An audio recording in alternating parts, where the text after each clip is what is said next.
لیکن علماء نے لکھا کہ نماز کو نماز کی طرح پڑھو، تھوڑا سا عمل بھی جس سے آپ کو فائدہ مل سکتا ہے اس میں بھی کمزوری نہ دکھاؤ۔ مثلا ٹوپی پہننا یہ سنت رسول ہے۔ شاید اسی مسجد میں ایک دفعہ میں نے کہا تھا کہ اکثر ہمارے جوان سکن ٹائٹ پہن کر نماز پڑھتے ہیں۔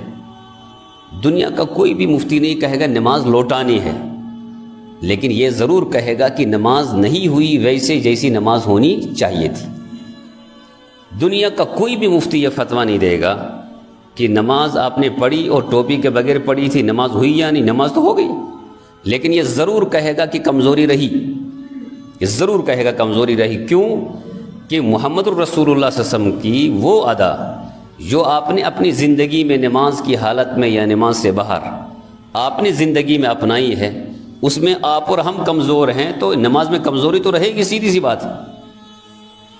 فتویٰ ایک الگ چیز ہوتی ہے، فتویٰ کی روشنی میں بہت ساری چیزیں آپ کر لیں، کوئی مسئلہ نہیں، لیکن کبھی ایسا ہوتا ہے کہ اگر اس میں احتیاط نہ برتی جائے، احتیاط کے نہ برتنے کی وجہ سے کبھی بہت بڑا فیصلہ بھی ہو سکتا ہے اللہ کی طرف سے۔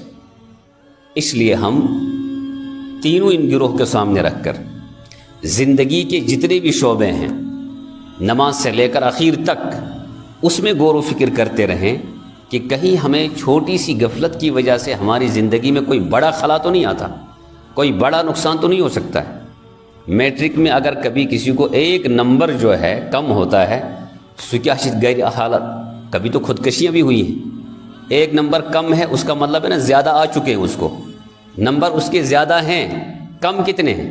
ایک۔ قیامت کے دن اگر ٹوپی کے نہ پہننے کی وجہ سے یا سکن ٹائٹ کے استعمال کی وجہ سے یا ہم اس طرح لباس پہنیں گے کہ سجدے میں جائیں گے تو پردہ ہی نہیں، سجدہ صحیح نہیں، رکوع صحیح نہیں، قیام صحیح نہیں، اسی طرح دیگر شعبے میں کمزوریاں، تو جب وہاں ایک ایک کمزوری دکھے گی وہ مسئلہ ہوگا، اس وقت ہمارے پاس کوئی دلیل ولی نہیں ہوگی۔ اس لیے ہم یہاں تو کبھی کہہ دیتے ہیں یہ تو جائز ہے، اس میں کوئی مسئلہ نہیں، اس میں دو رائے نہیں، زندگی میں کہنا کا حق ہے، لیکن زندگی نام ہے احتیاط کا، احتیاط کریں۔ اور نماز کا معاملہ ہو، نماز کے علاوہ کے مسائل ہوں، تجارت کا معاملہ ہو، ایمان کو بچانے کا معاملہ ہو، جتنا ہم احتیاط کریں گے اتنا انشاءاللہ تعالی اللہ کی طرف سے مدد آئے گی۔